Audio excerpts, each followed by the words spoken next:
कुएं का विवाह।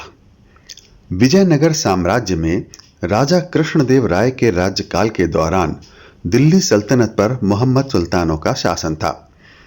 सुल्तान अत्यंत शक्तिशाली और पूरे उत्तर भारत का शासन करते थे और अब वे भारत के अन्य भागों पर भी कब्जा करना चाहते थे, खास तौर पर उन भागों पर जहां हिंदू राजा राज्य कर रहे थे।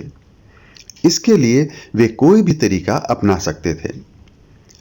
एक बार दिल्ली के सुल्तान ने राजा कृष्णदेव राय को परेशान करने के इरादे से उन्हें एक दूत द्वारा शादी में आने का निमंत्रण भिजवाया।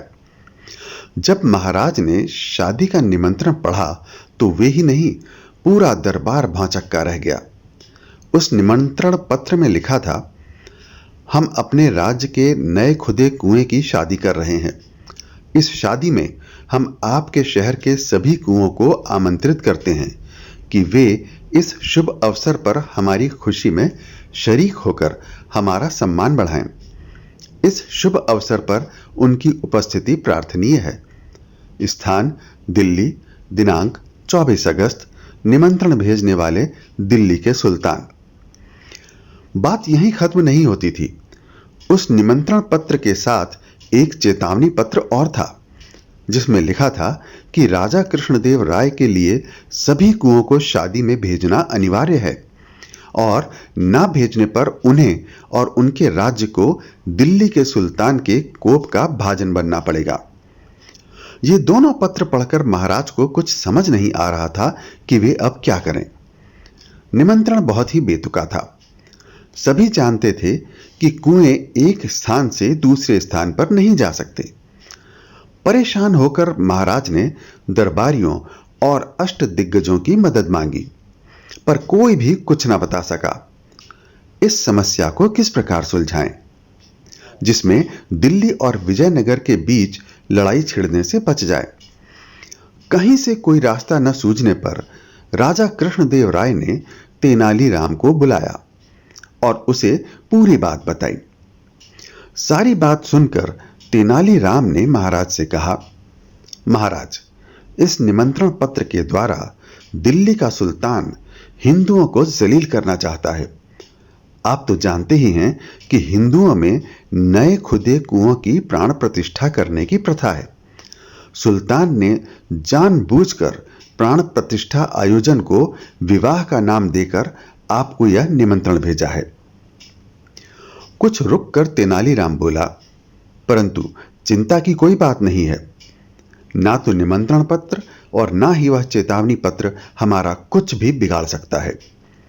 आप बेफिक्र रहें, कल तक मैं इस समस्या का कोई ना कोई समाधान अवश्य निकाल लूंगा। अगले दिन राज दरबार में दिल्ली के सुल्तान के दोनों पत्रों की चर्चा गर्म थी। सभी लोग परेशान थे और इस समस्या का हल अपनी अपनी समझ से निकालने की कोशिश कर रहे थे। राजा कृष्णदेव राय के आते ही सब चुप हो गए। जब महाराज राजगद्दी पर बैठ गए तो तेनालीराम खड़ा हुआ और बोला, महाराज, मैंने दिल्ली के सुल्तान के पास भेजने के लिए यह जवाब तैयार किया है। आप भी सुने।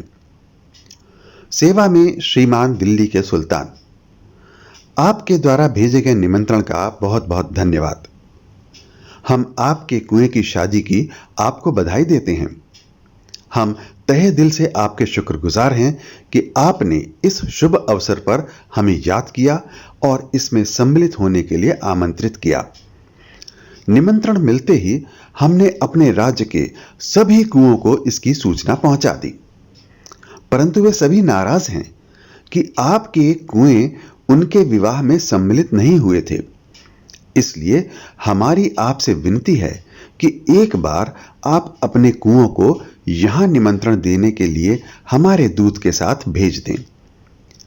इस निमंत्रण के बाद हम आपको आश्वासन देते हैं कि हमारे कुएं आपके कुएं के विवाह में अवश्य ही आएंगे और हम भी उनके साथ दिल्ली अवश्य पधारेंगे।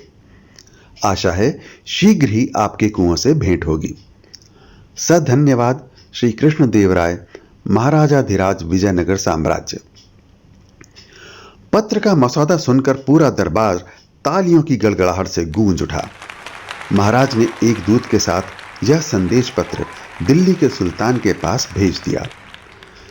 पत्र पढ़ते ही दिल्ली का सुल्तान चकरा गया और उसके मुंह से निकला, हम कुओं को तुम्हारे साथ कैसे भेज सकते हैं? दूत क्या जवाब देता? बेचारा चुपचाप सिर झुकाए खड़ा रहा। सिर धुनते हुए सुल्तान ने दूत को खाली हाथ वापस भेज दिया। अब उसने हिंदुओं को नीचा दिखाने या उनका मजाक उड़ाने का इरादा छोड़ दिया था। शिक्षा। समझदारी और चालाकी में जमीन आसमान का अंतर है। कई बार सामने वाले को सबक सिखाने के लिए चालाकी से भी काम लेना पड़ता है। साथियों, यदि यह कहानी आपको अच्छी लगी हो तो इस वीडियो को लाइक करें और ऐसी ही और प्रेरणादायक कहानियों के लिए मेरे चैनल को सब्सक्राइब भी अवश्य करें। धन्यवाद।